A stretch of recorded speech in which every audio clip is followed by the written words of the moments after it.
ഞാൻ ഇന്നേക്ക് ചിന്ന ഉള്ളി എടുത്ത് ഉള്ളി പുളിമുളകായി ഉണ്ടാക്കാൻ പോகிறேன். അത് ഏകദേശം നമ്മൾ പുളിക്കാച്ചെല്ലാം മാതിരി തന്നെ എടുക്കും. அதுக்கு வேண்டிய இன்கிரீடியன்ஸ் பொரிச்சு கொட்டுறதுக்கு கடுகு, உளுத்தம்பருப்பு, கடலைப்பருப்பு, மிளகா வத்தல், பெருங்காயம். அது பொரிச்சு கொட்டிட்டு இஞ்சி, பச்சை மிளகாய், கருகாப்பலை எல்லாம் போட்டு வதக்கணும். அது கழிஞ்சு உள்ளி காந்தாரி மிளகாയൊക്കെ ഞാൻ അന്നൊക്കെ എടുത്തിട്ടിരിക്കேன். ഉള്ളിയും போட்டு നന്നാ വதக்கிட்டு மஞ்சப்பொடி உப்பு எல்லாம் போட்டு வதக்கிட்டு புளி விடுறது.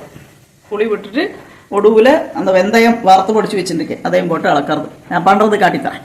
இந்தா கச்சட்டியில் நல்லெண்ணெய் நிறைய விட்டுருக்கேன். நல்லெண்ணெயாக எடுக்கணும். நல்லெண்ணெய் விட்டுருக்கேன்.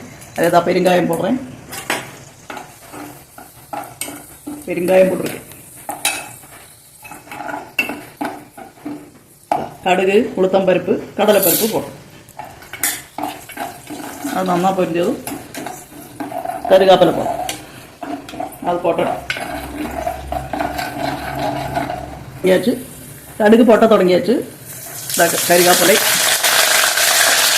இஞ்சி போடுறேன்.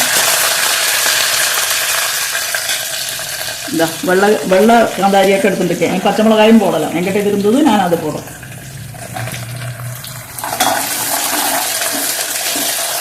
அதுக்கு வேண்டிய மஞ்சப்பொடியும் போடுறேன்.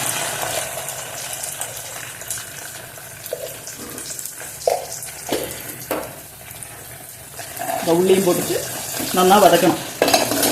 சின்ன உள்ளி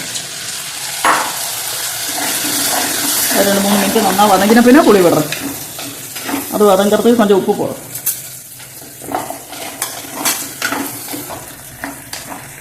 சின்ன உள்ளி நல்லா, சின்ன வெங்காயம் நல்லா வதங்கியாச்சு. அதில் புளி விடுறேன்.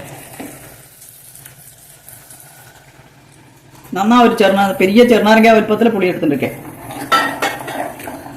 அதுக்கு வேண்டிய உப்பும் போடணும். இந்த ஒராச்சு வெல்லம் போடுறோம். எல்லாமே நல்லா குறுக்கட்டும். என்ன காட்டும். அதுக்கு கொஞ்சம் வெந்தயம் வறுத்து பொடிச்சிருக்கேன். அதையும் போடணும். கச்சட்டி அணத்தினால தளச்சு நல்லா குறைக்கும். அப்படி அணைச்சிட்டு நான் ஆன பின்ன காமிச்சாரேன். இந்த புளிக்காச்சல் எல்லாத்துக்குமே நல்லா இருக்கும். ரைஸுக்கு, உள்ளி புளிமிளகாய் எல்லாத்துக்குமே நல்லா இருக்கும். ரைஸுக்கு, தோசைக்கு, இட்லிக்கு, உப்புமாக்கு எல்லாத்துக்குமே நல்லா இருக்கும். எல்லாருமே ட்ரை பண்ணுங்க. சரியா? நான் இதை ஆக்கிட்டு அதில் விட்டுட்டு காட்டுறேன்.